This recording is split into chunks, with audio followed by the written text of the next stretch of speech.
You just have to follow here along with me. So I want to talk about the sources of the Quran, and are they heavenly or are they earthly? Or is the Quran a copycat? That is to say, a copycat of earthly stories and sources. So according to the Quran, all of its words are considered to be heavenly in origin. Yes, no problem. With a, I don't see it over there. oh, okay, I'm so sorry. no problem.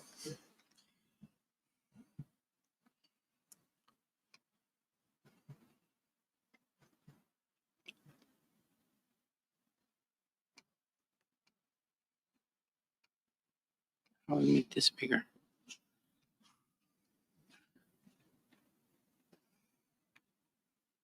Okay. There we go.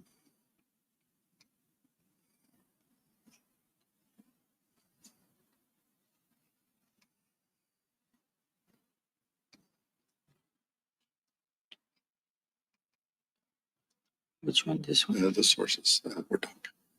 Third one there.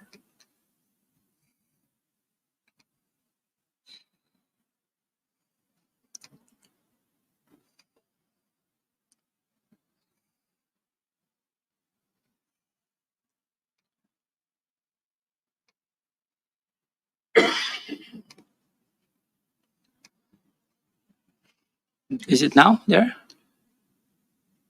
It's good? All right. Okay, take two. Okay. All right, so in this session, we're going to talk about, are the sources of the Quran heavenly or earthly?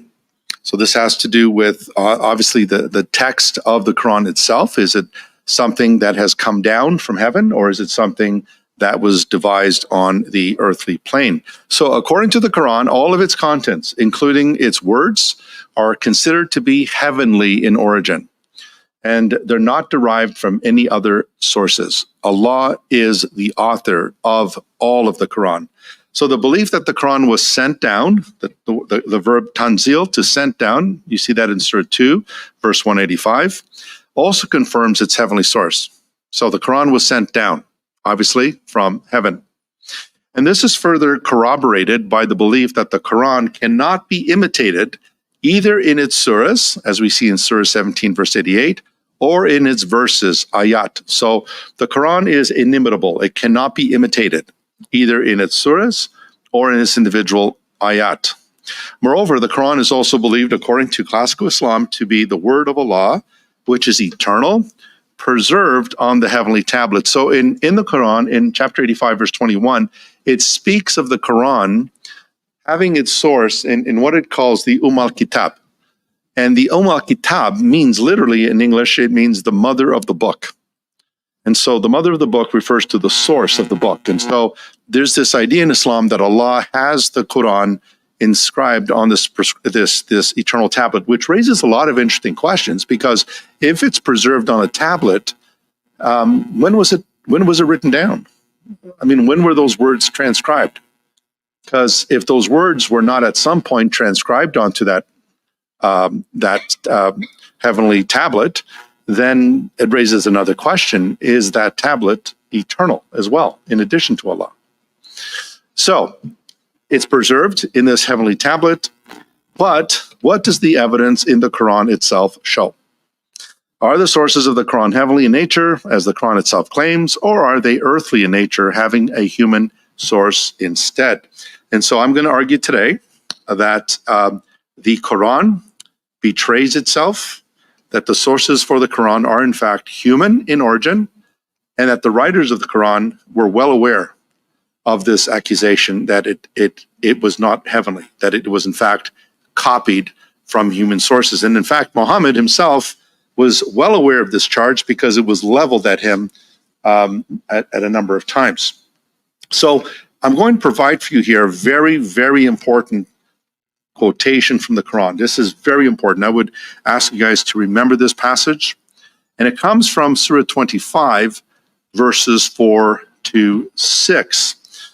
You can take a peek at that in your Qurans, and you will notice that Surah 25 is called Al-Furqan. Al-Furqan. which means the Criterion. And so, listen to what it says. But the misbelievers say, not is this but a lie, which he has forged, and others have helped him at it.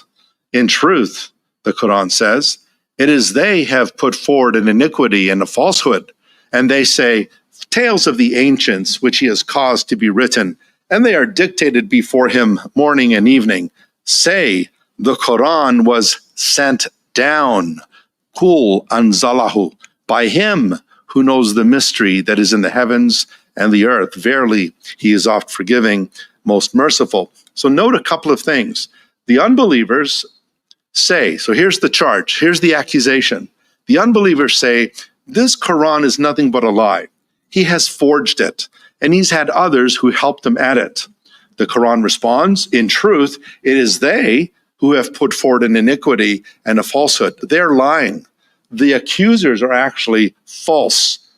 And they say, that is the kafir, the unbelievers, they say, these are tales of the ancients. He is caused to be written. They're dictated before him morning and evening. One of the nicknames of Muhammad that his enemies gave him was, he was all ears. He was the ear. He was all ears. So when the unbelievers say that these are tales of the ancients that Muhammad has caused to be written down and dictated to him, notice the response the Quran tells the Muslim to give. The Muslim is told by the Quran to say, the Quran was sent down. In other words, how do you refute the claim that these are tales of the ancients, old stories that have been said before? You respond by saying, no, the Quran was sent down by him who knows the mystery that is in heaven. So the Quran is saying the sources within this book are sent down. They come from above. Now, the moment the Muslim, and this has happened in my debates with a number of Muslims, the moment a Muslim says, yeah, so what? These are stories that have been written before, the debate is over.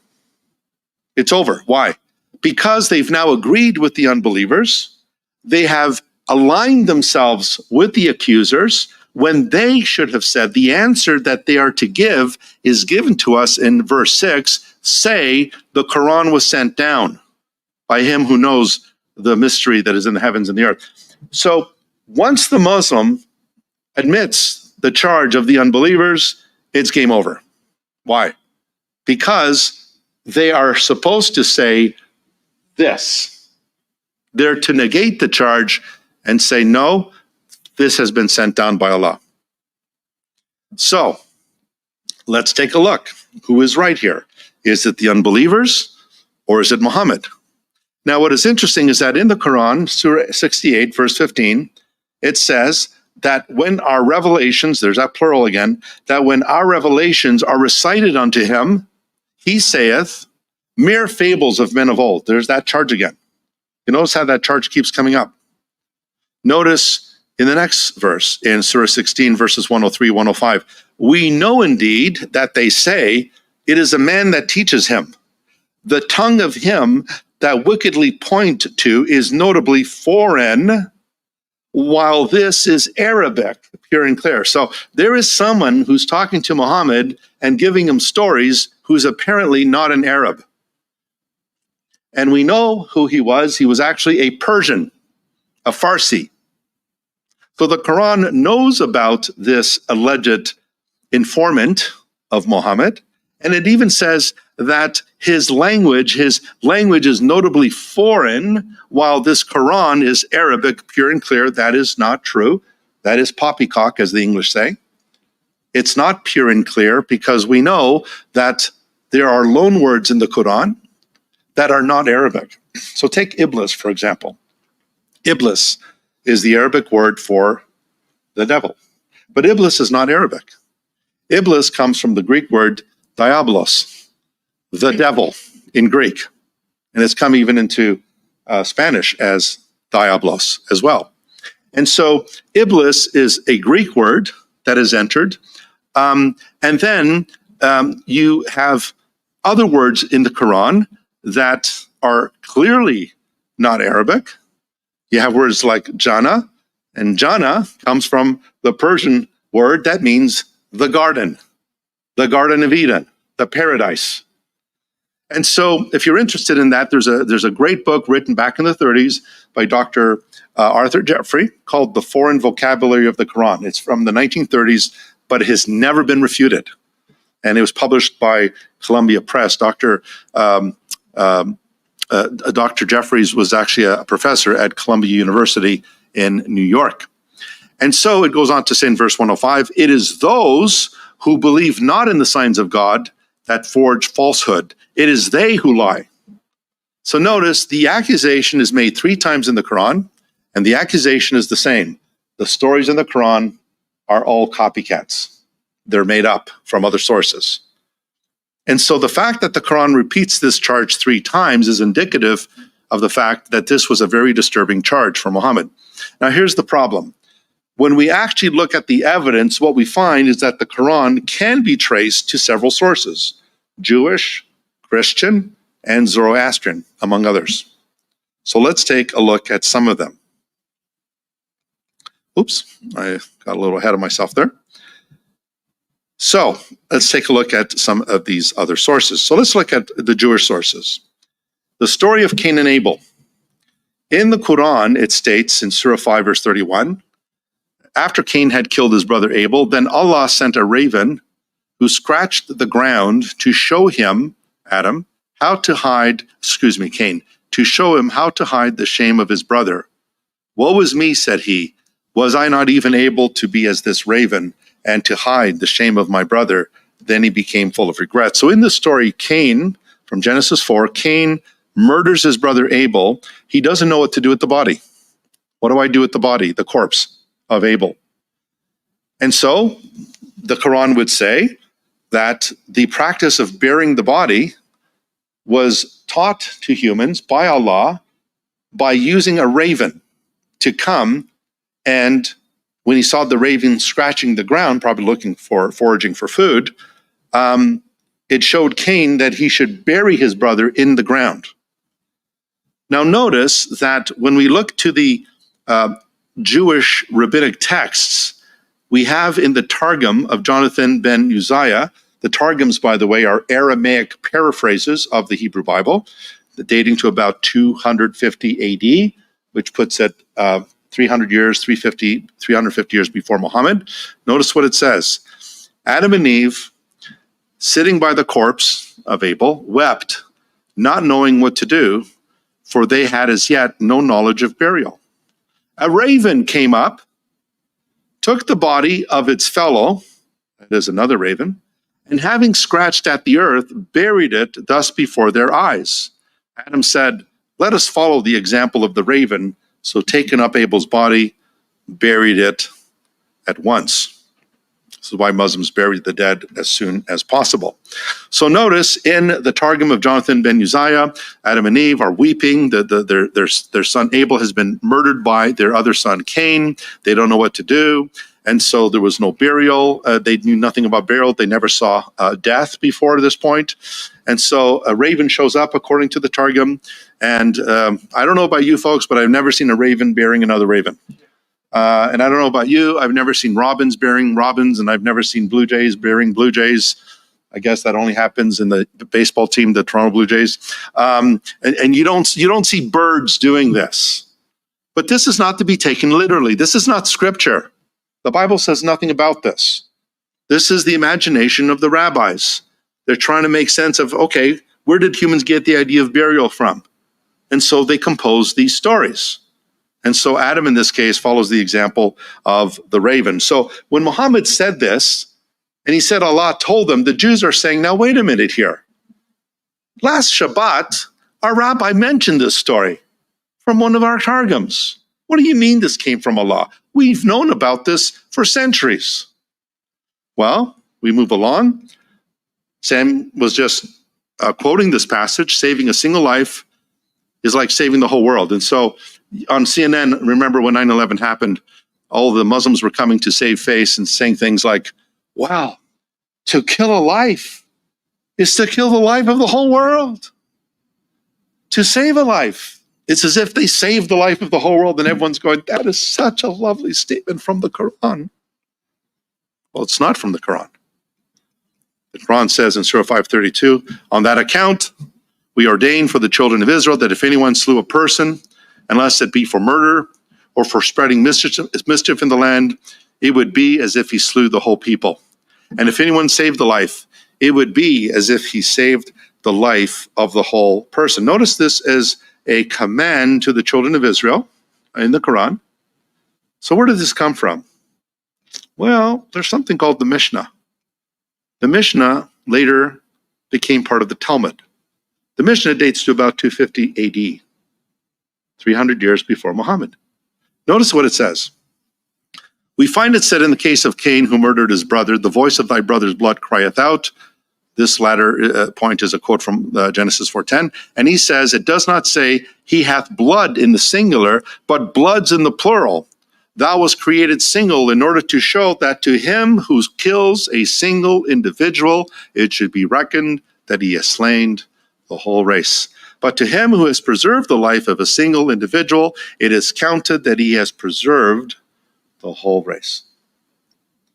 So when Muhammad said, Allah revealed this, the Jews said, no, I just read that in my Talmud study the other day. How could this come from Allah? We have it in our sources. You see what's going on, folks? The Quran is copying the sources that Muhammad heard. It was an oral culture. And so Muhammad would hear these stories. And when he was in Medina, he heard a lot of these stories. Just the other day, remember, Michael, we were at that mosque, the Somalian mosque, and the imam was telling us about, oh, have you ever heard of the story of Abraham, how he was thrown into the fire because he broke his father's idols? And I said, and if you notice, I've posted on my YouTube channel. And he said this, and I says, yeah, that story was known by the Jews 400 years before Muhammad. He ignored everything I said and went on. He just continued, went in one ear, went out the other. He didn't even stop to answer that point. He just kept going. In other words, that story you're telling me, the Jews came up with it to show that Abraham was a faithful monotheist and against idolatry. And so all of these stories, folks, that you find in the Quran, here's another one. There it is, the story of Abraham breaking the idols and being thrown in the fire by Nimrod and then being delivered. This is found in Surah 21, 51, 71. There's a problem here, folks. What is Nimrod doing in the time of Abraham? You see, the Quran has no concept of time. Everything is happening. It's like you're in Star Trek's warp time.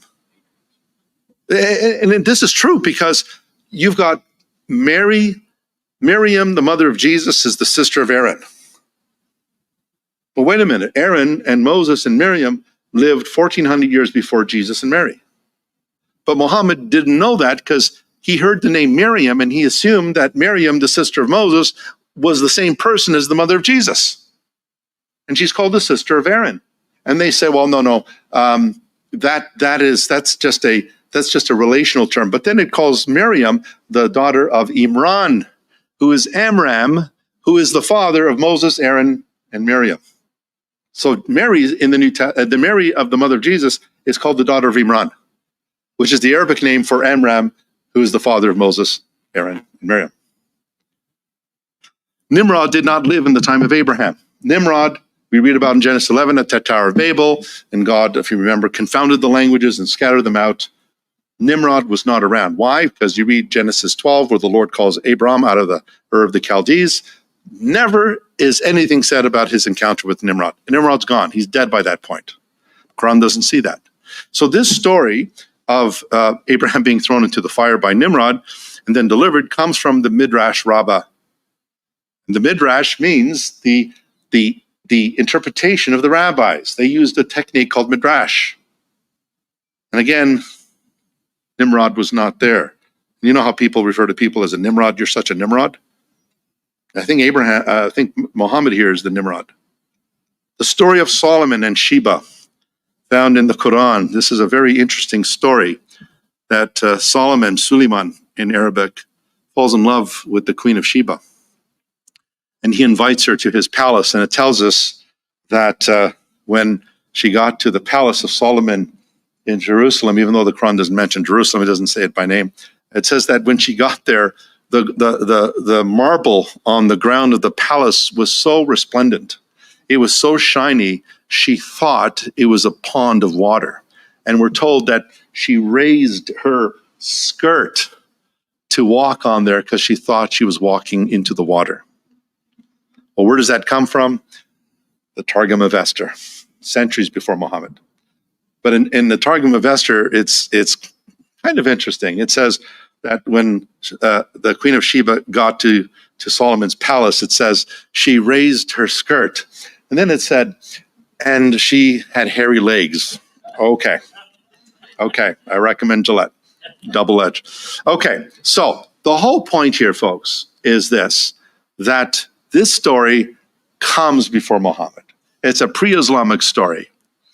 Now, the idea of scales being used on the Day of Judgment, you have, the Quran mentions these scales that are going to be used.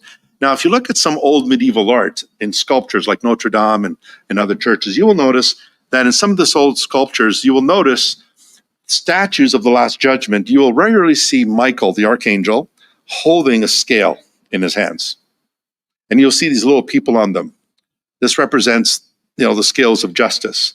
Those who do good works, they will go to heaven, and those who do bad works, they will go to hell. And surprise, surprise, glory, surprise, surprise. What do you find in the Quran? The scales. And if your bad works outdo your good works, you're going to Gehenna. Where did they get this from? Where did the Christians get this from? It comes from the Testament of Abraham. The Testament of Abraham is a Jewish text from the Second Temple Jewish period, anytime between 515 BC to 70 AD, we call the Second Temple Jewish period. And it's part of a collection of apocryphal books called the Pseudepigrapha. And they're not canonical books. They were written long after Abraham. And in the Testament of Abraham, Abraham sees a vision of the Last Judgment, and he says the angels held the scales in their hands to weigh the deeds of men, whether they were good or bad. This view is even older than Judaism. It goes back to the Egyptians. The ancient Egyptians believed that when people died, they would go into the courts of Osiris in the underworld, because Osiris was the god of the underworld, of the dead.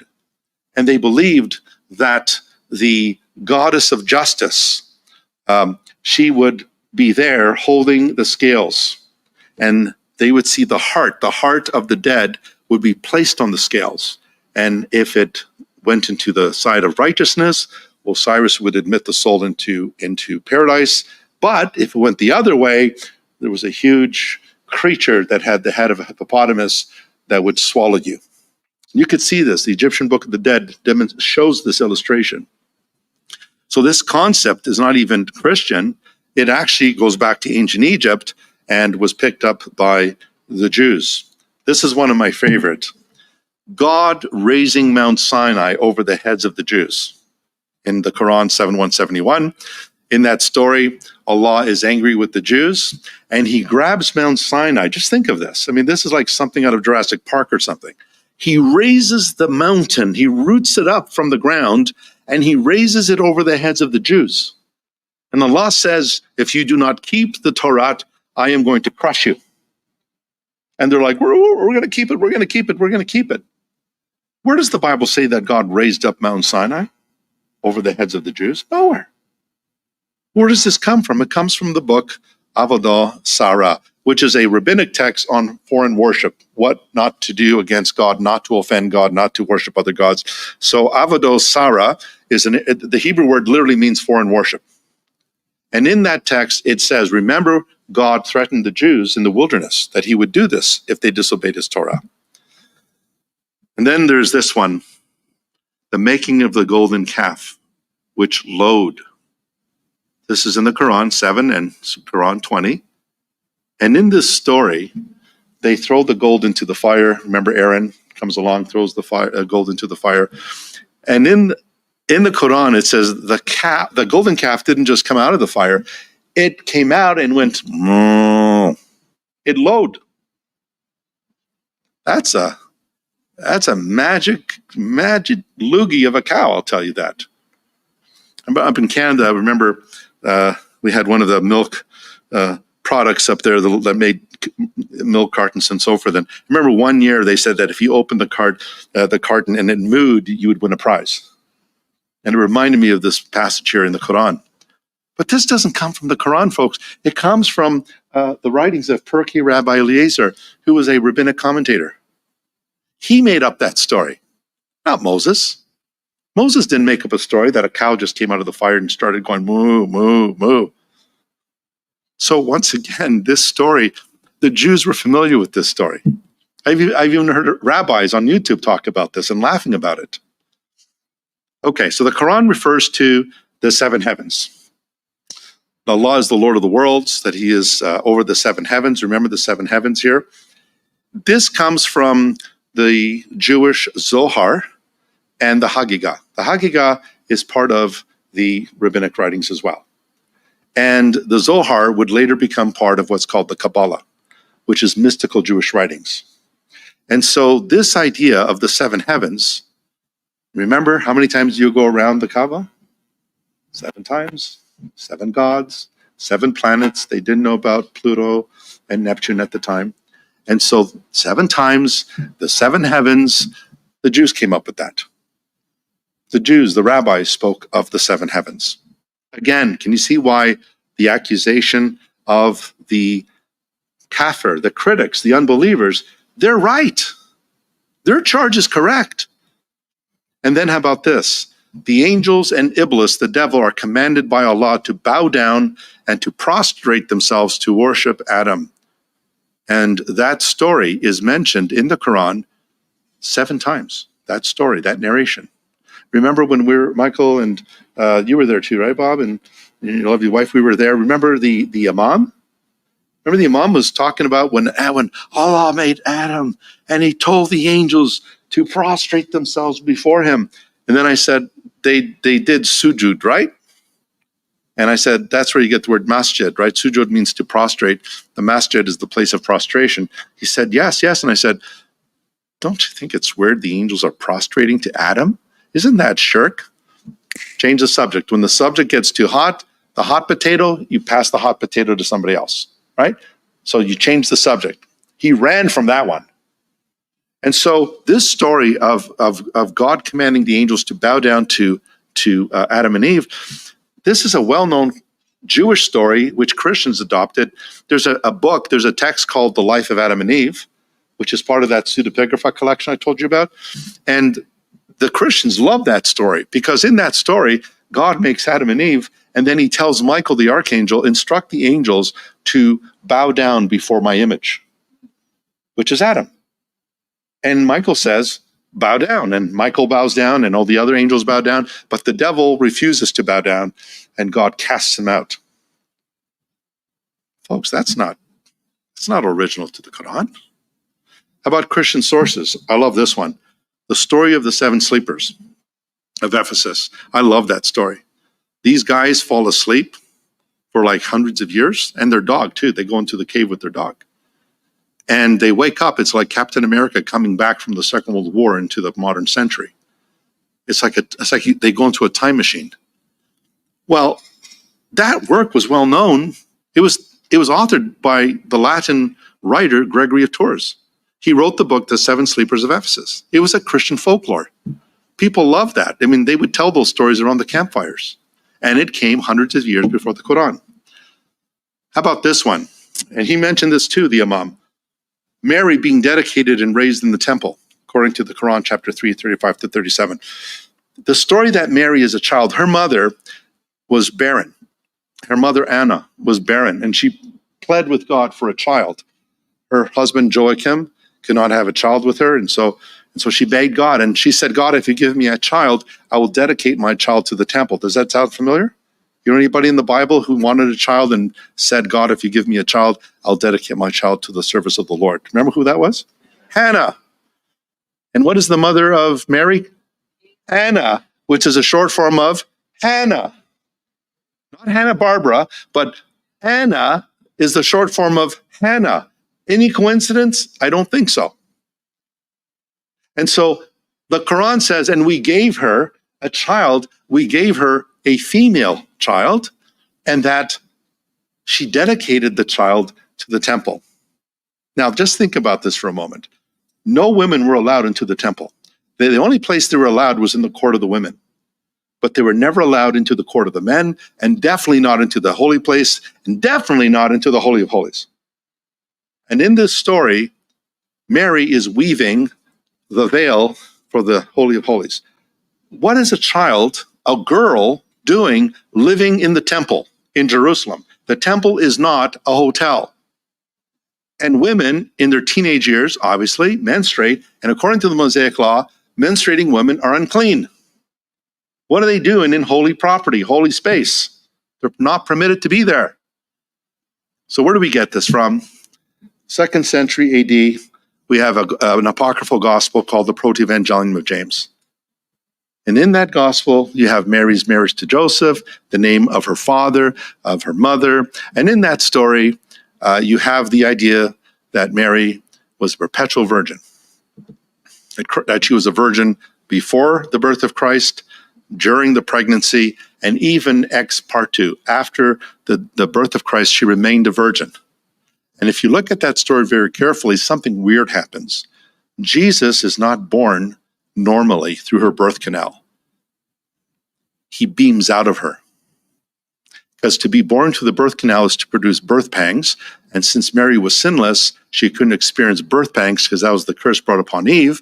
And if the child was to come through the birth canal, he would rupture the hymen, which would mean she would not be an intact virgin. So the 2nd century AD, you already have this idea that Mary remained a virgin. It starts with the Proto-Evangelium of James and a couple of other things. So we know where that story comes from. It comes from a 2nd century apocryphal gospel, which the church, by the way, always rejected, and even one of the bishops of Rome declared it to be heretical. And in that source, Joseph is a widow who has children from a previous marriage. So the brothers and sisters of Jesus are children of Joseph from a previous marriage. That view is held by the Eastern Orthodox Church. The Roman Catholic Church rejects that and says the brothers and sisters are cousins, they're kinsmen, and that Mary and Joseph were both virgins, perpetual virgins. Joseph and Mary lived basically in an arranged marriage of perpetual virginity to raise the Son of God. Jesus speaking from the cradle. The Quran says he speaks from the cradle. The Muslims tell me this and say, well, isn't it amazing? Jesus spoke from the cradle. And I said, yeah, we knew about that hundreds of years before Muhammad. We knew that. What about Jesus making clays and animating them? Yeah, it all comes from the infancy gospel, Thomas. In fact, they just discovered a folio of that infancy gospel, which dates to the 2nd century AD. It's also apocryphal. So the Quran copied that. Mary giving birth. Well, if you look at Mary's birth to Jesus in the Quran in Surah 19, I call it Christmas in Hawaii. And the reason why I call it Christmas in Hawaii is because if you read the story, Joseph is not even in the story. He's gone. There is no Joseph in the narrative. So you got this woman, she's pregnant. She runs off because she's afraid. She's pregnant. She has no husband. And she rests under a palm tree. Hawaii. So she rests under a palm tree, and the palm tree stoops down. She grabs the dates, and then from beneath the tree, a rivet of water begins to flow. So now she has dates, she can eat, she can drink, and a voice comes. She gives birth, apparently, without any birth pains. Sound a bell? Does that remind you? She gives birth to the child because there's a voice that comes from beneath saying, trust in your Lord. That's the child Jesus. Apparently, she gives birth to the child, and then she carries the child, and then the child speaks. When people ask her, what's going on? You're supposed to be, your parents were chaste people. What's going on? And she points to the child, and the child says, I am Jesus, and I am the Abdullah. I'm the servant of Allah. And you go to the infancy gospel, and you know what he says there? The story says Mary's holding the child, and in the infancy gospel, people say, Mary, what's going on? Who is this kid? And the baby says, I am Jesus, the Son of God. So in the infancy gospel, he says he's the Son of God, but the Quran has, just like the Wycliffe translators, removed the term Son of God and placed the word servant. Persian sources, I'm going to end with this. The sources of Jannah, where you have all the Houthis. I've always asked these Muslim women, what do you get out of all this? Like, what's in it for you? I mean, the men get women, the men get their wives plus 70 virgins. The men they can't have wine here, but they'll have rivers of wine there. They can't have They can't enjoy any of this sexual pleasure here. It's what is forbidden here is permitted up there, which is strange. So you can have all the women, you can have the hoodies, and so forth. So what do the women, what's their reward in the afterlife? To be with their husband and share him with 70 other women, including the hoodies? It's a male-oriented religion. It's a religion that appeals to the unregenerate heart of man. It is a man-made religion. Notice the Bible. If the Bible was man-made, why does the Bible condemn the very things that we enjoy in sin? Why does it condemn the things we relish in as sinners? Why does it condemn adultery, sexual immorality, lust, so forth? You would think if the Bible was a male, human-written book that it would, in fact, it would never condemn those things.